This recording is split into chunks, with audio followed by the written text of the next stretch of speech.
بسم الله الرحمن الرحيم. وإذا تعلق الحكم بوصفين مؤثرين كان آخرهما وجودا علة حكما، لأن الحكم يضاف إليه لرجحانه على الأول بالوجود عنده ومعنى، لأنه مؤثر فيه، وللأول شبهة العلل، حتى قلنا إن حرمة النساء ثبت بأحد وصفيه علة الربا لا في الربا النسيان.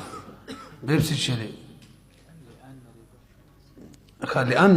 لأن في الربا النسيات شبهة الفضل فيثبت بشبهة العلة. مخکې راځي مسله اصل کې د علت شروع ده. د علت موږ ګڼ اقسام ذکر کړي وو. په هغې کې یو قسم دا و چې اسمن هم علت وي، مانن هم علت وي، حکمن نه وي. د هغې ګڼ مثالونه بیان شو. او کله چې اسمن مانن حکمن درې وړو طریقو سره علت وي نو هغه علت حقیقي وي. داسې وکنه مولوي صاحب انتهایی مزیداره قاعده راته بیانوي. کله کله داسې چې علت د دوو اجزاو نه مرکب وي. مرکب علت یې تاسو نور الانوار کې ویلي دي، شپږ قسمه چې جوړ کړي، مفرد او مرکب. همدا مثال یې ذکر کړی و. بره ګورې لکه کله علت داسې چې د دوو اجزاو نه مرکب وي، ښه لکه زموږ د حنابو په نسبت باندې اشیاء ستو کې ربا دپاره د مساوات دپاره شرط موږ څه وایو؟ علت څه وایو؟ قدر او جنس. مساوات واجب دي، کمی زیتی سود دی، لاس پلاس واجب دی. یوې لاس پلاس ورکړي او بلې لیټ کړي نو دا ناجایز ده، سود ده. د دې علت څوک دی؟ قدر جنس. پوه نه شولې پې؟ نو کله چې دغه شان وي دوه وصفونه او یو وصف موجود شي، یو وصف او دویم لا نه موجود شوی، توجه، نو دا کوم وصف چې موجود شي دا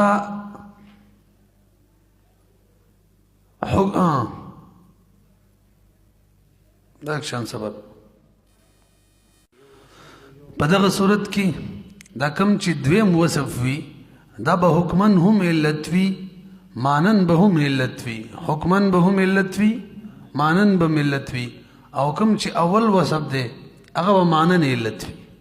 بیا به اورئ کله چې یو علت وي وصف وي د دوو اجزاو نه جوړ وي، په هغې کې یو جز اول موجود شي، بل جز وروسته موجود شي، نو دا دویم جز چې دا حکمن هم علت وي. ځکه دې پسې حکم ډایرک راځي. حکمن علت دغې ته وایي که نه؟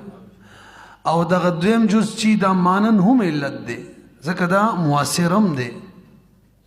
پاتې شلو اول جز هغه صرف مانن علت دی، یعنی مؤثر دی.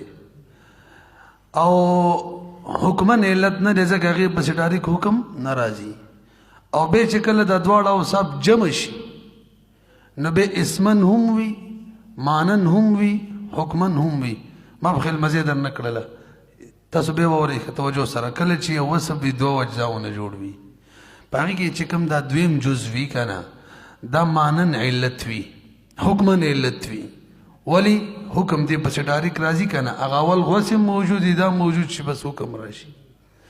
او دا چې دا ورسره مانن هم علت وي، ځکه دا په حکم کې مؤثر وي. ولې حکم کې اول جز او دویم جز دواړه مؤثر دي، نو دا د علت جز دی، رکن یې دی، رکن مکمل علت مؤثر دی، نو دا جز هم پکې مؤثر دی. خو اسمن نه دی. اسمن ولې نه دی؟ اسمن خو چې دواړه راجمع شي بیا وضع شوي د حکم دپاره، یو خو د حکم دپاره نه دی وضع شوی، او نه یو ته حکم منصوب کېږي. پوه نه شولې؟ او پاتې شولو اول جز کوم چې اول موجود وي نو هغه مانن وي صرف. ولې هغه د رکن جز دی، نو هغه صرف مؤثر دی. اسمن نه دی، وضع نه دی شوي د حکم دپاره. حکم دپاره خو د دواړو وضع شوي.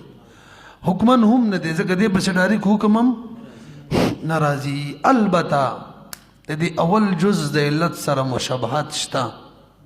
نوره قصه که ورته وګورئ. وإذا تعلق الحكم کله چې متعلق شي حکم بوصفین دو وصفونو بوري مؤثرین یو دواړه مؤثر وي. ګوره دواړه مؤثر وي، مانن دواړه نو کان آخرهما نوی با پا دی دوارو کی دویم وجودن دو وجود پہ اعتبار سر دویم یا دوما علتن دا با علت وی حکمن ولک حکمن والی دی وی دی پس ڈاری حکم راضی کنا لگ برو گو رئی قدر جنس پکی مخ کے نو دسی وائی گو رزک دی سرینا غنم پا جوارو عالما یو علت شتره کا اگه څوک دی قدر خو بل علت نشته جنس اوس که دویم علت هم راشي غنم په غنمو مطلب دا دویم دنه زه غنم اخلم په جوارو باندې دی کې قدر شتره جنس نشتره او که دنه زه کپړه په کپړه لما دی کې جنس شتره خو قدر نشته نو بهر حال که ار یو اخیر شیق یادو منگا نو کان آخرهما آخر بری دوارو کی دو وجود پہ اعتبار سرا با علت وی حکمن زکا غیب سے بیڈاری حکم رازی که جنس موجود شو غنم بغنمو شو اس حکم را لے مساوات واجب او پوئے شو لی بھی لأن الحکم یضاف الی زکا حکم نسبت ہم دی آخر تکیگی و آخر تکیگی لرجحانه على الاول دا پاول باندې راجح دی ولی بی راجح دی بید دی سر حکم یوز راضی کنا زکا لوجود کمره بالوجود اندهود پا سبب دو وجود دو حکم اندهود دی آخر سر حکم دا سر یوزی کنا یار الابلام عوض دی مضافرین بالوجود بوجود الحکم انده ومعنن مانن هم دی ما ویلیو مانن هم دی کنا مانن ولی دی لگ برو گو رئی مؤثر دی کنا یار دوار پا شریک مؤثر دی نو علت رکن دی او دا رکن جز دی نو بس مؤثر شو لأنه مؤثر زکا دا مؤثر دی بی بحکم کی دا خود اول جز دویم جز خبر شو لکم چی دویم موجود شوه او کم چی اول موجود شوه وللأول شب اغسر مانن دیکھا وللأول شبهة العلل دا اول دا بار دا علل شبه هم مشتره اغی دا علت سر شبه مشتره شبه دا علت سر سنگ دا مولیسیم حکم کی مؤثر دے کنا مانن دے کنا او کچری اول جز دا علل سر مشابهت نہیں مانا مؤثر هم نہیں یعنی مانن هم نہیں اسمنم ندے حکمنم ندے ماننم نشینو بس بے خو علت پاتے نشو بے خو سبب محض شو پتن لگی بوئے شوئی کنا لیکن اول جوزی چی دے دا چا دے دا دی مشابہت دے دے علالو سرا سنگا مشابہت علت دے نا حقیقی مشابہت ورس دے جی علت پشان مؤثر دے یعنی مانوی تور علت دے مانن پاتو شول اسمن او حکمن ندے او کا علالو سرا مشابہت نہیں مانن نشی بے خور سرا علت دے نا بے خو سبب محض دے کنا پیگی پی وللأولی دا والوصف دا بارا شبهت الحلالی شبه دا حلالو دا حتی قلنا لگ برو گو رئی دیو جنتا سو دا مسئلہ ذکری برو گو رئی کا قدری کی دا ہدائی کی طول کتابوں نے کی چکلا قدر و جنس دوان موجود شی نو بے کمیزیتیم ناجائزہ یعنی مساوات واجب لاس پلاسم واجب نیٹم ناجائزہ پوئے نشو چکل قدر و جنس دوڑی نو کمی زیتے دی تریبای حقیقی ہوئی دام ناجائز دا زی یومن غنم ورکم درمم یومن علم کلک مم زیت واخستل بے ربا دا دی تریبا کم ہوئی ربا والفضل ربای حقیقی دوم نمبر که یو موجود بلشم ناجائز دی بلش سرے لاس بلاس زکر کدا غنم مالا فی الحال رائی کی اوزی ورلا اب تپس ورکوما نو دی که ربا دا زیادت دی خو حکمی دی زکر کمشی چی حالی اغا زائد وی اغا زیت وی دا غیریت موچتی دا نیٹدار شی پا مقابلہ کی دا سیدہ کنا دا برحال کمی زیتے چی دی تصویلی کی گی ربای حقیقی او یو حالی وی او بل نیٹدار وی نسا چورتوی نسا اگی تا رباوی لیکی گی خو حکمی پوئے شولی برحال چکل دوار علتون موجود شی نبی دوار حکمون دی دسی دا کنا ربای حقیقی هم ربای حکمی هم اگی دویلے کی گی شبای ربا خوا سو دویلے کی شبای ربا وسرا شئی چکل یو علت موجود شی اول چی موجود شی د دې مشابهت د علل سره دی کنه وخت مې ویل پته نه لګي پوهېږئ کنه چې کله څه وي یو موجود شي نو به حکم تاسو کتلی دی چې کمې ځای ته جایز ده غنم په جوارو کمې ځای ته خدا نه د جایز شي او حالي یو بل نیټه دار وي یعنی نسا جایز نه ده وجه څه ده نسا کې ربا ده حقیقي نه شبهه یې ربا ده او د یو علت چې موجود شو کنه یو دا مانن علت دی د دې د علل سره مشابهت دی نو علت هم داسې علت دی چې حقیقي نه دی علل سره مشابهت دی نو حکم هم داسې پکار دی چې هغې کې هم شبهه یي حقیقت نه وي شبهه یې ربایي پوه نه شولی بي چې کله اول علت موجود شو دا مشابه د علت سره دی دې سره حکم هم هغه پکار دی چې هغه حقیقت نه وي شبهه یې پکې نسا او کمې ځای ته به جایز نه پوهېږئ بي اسی میشه لگه چوگت کو حتی قلنا ان حرمت النسا چه دا شبهی حکم دے شبهی ربا دا ثبت بی احد وصفی علت الربا دا ثابتی کی بیو دا دوارو اوصاپو دا علت دا ربا کی وجہ لأن فی الربا ان نسیئت شبهتن ذکر بربائی نسیئت کی شبهت زیادت شبهت الفضل شبهت زیادت دا حقیقی زیادت نہ دے نو چې کله حکم د سره نو فیثبت دا حکم به ثابتېږي بشبهة العلت باندې چې هغه اول دی کوم چې اول موجود شو ما خیال چې پوه شوي بي مخکې راځئ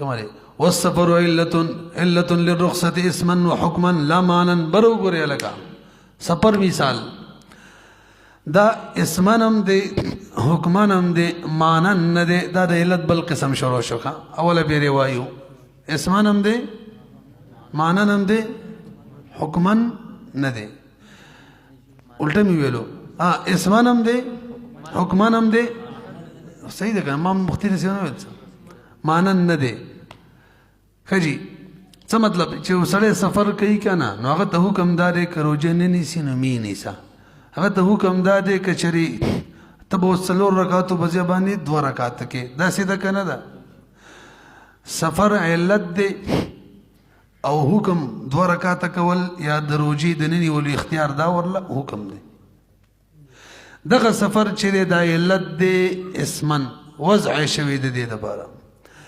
احکام ورته منصوب دي که نه هلکه ولې 2 رکعاته کېږي سفر کې ما ولې روژه نه نیسي جي په سفر کې ورته منصوب دي که نه نو اسمن شو پوه شوی پې ورسره حکمن هم دی مړه چې څنګه سفر کې شوي ډایرک حکم رالی اختیار د روژې نیولو نه نیولو ډایرک حکم رالی 4 رکعاته نه 2 پوه نه شوی پې نو اسمن هم حکمن هم توجه مانن نه دی ګوره سفر مؤثر نه دی ګوره په دې حکم کې مؤثر څوک دی مشقت دی مؤثر څوک دی خو بل شی دی البته دا سفر دغه مشقت په ځای باندې ولاړ دی مشقت پته نه لګي دلیل الشیء فی الامور الباطنه یقوم مقامه د شپږم نمبر ماده ده د دلیل د شی چې دا دغه شی په ځای باندې ودرېږي چې کله شی پټي مشقت شته که نه پته نه لګي که نه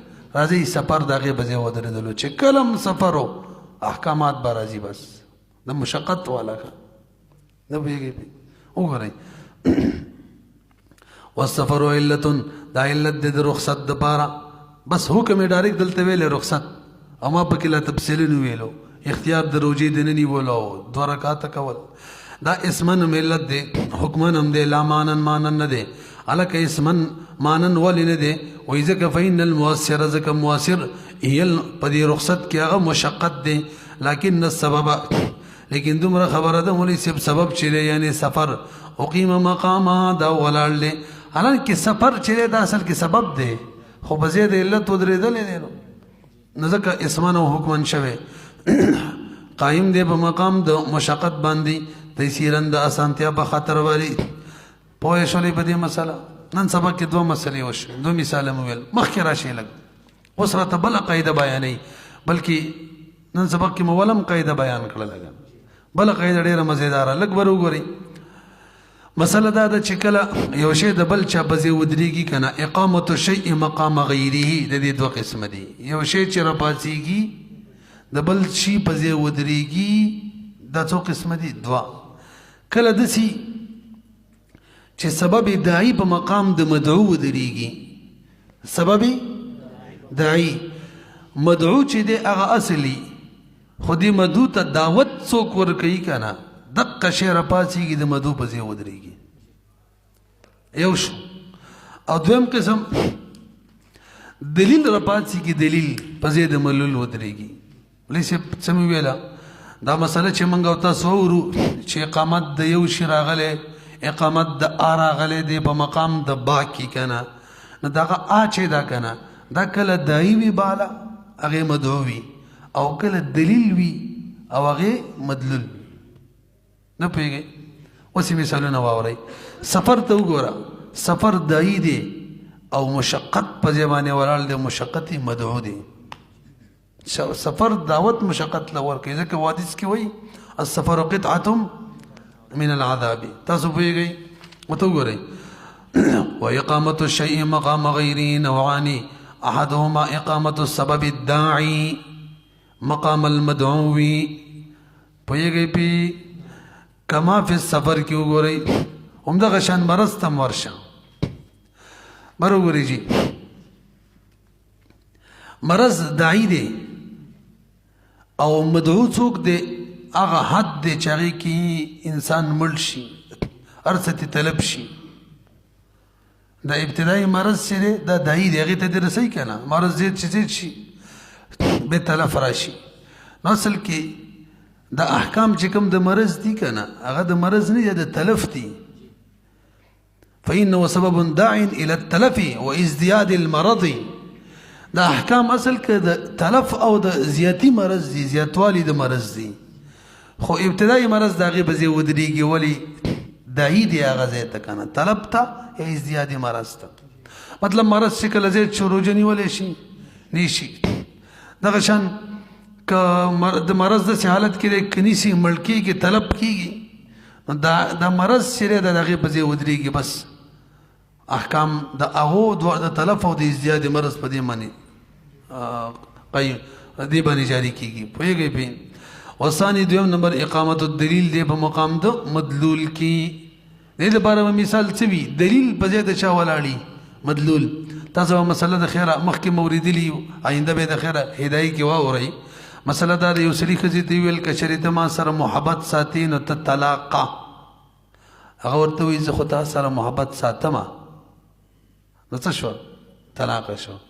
واوره ستا په زړه کې که زما دپاره محبت وي نو ته طلاقه. هغه وایي زما په زړه کې ستا دپاره محبت شته.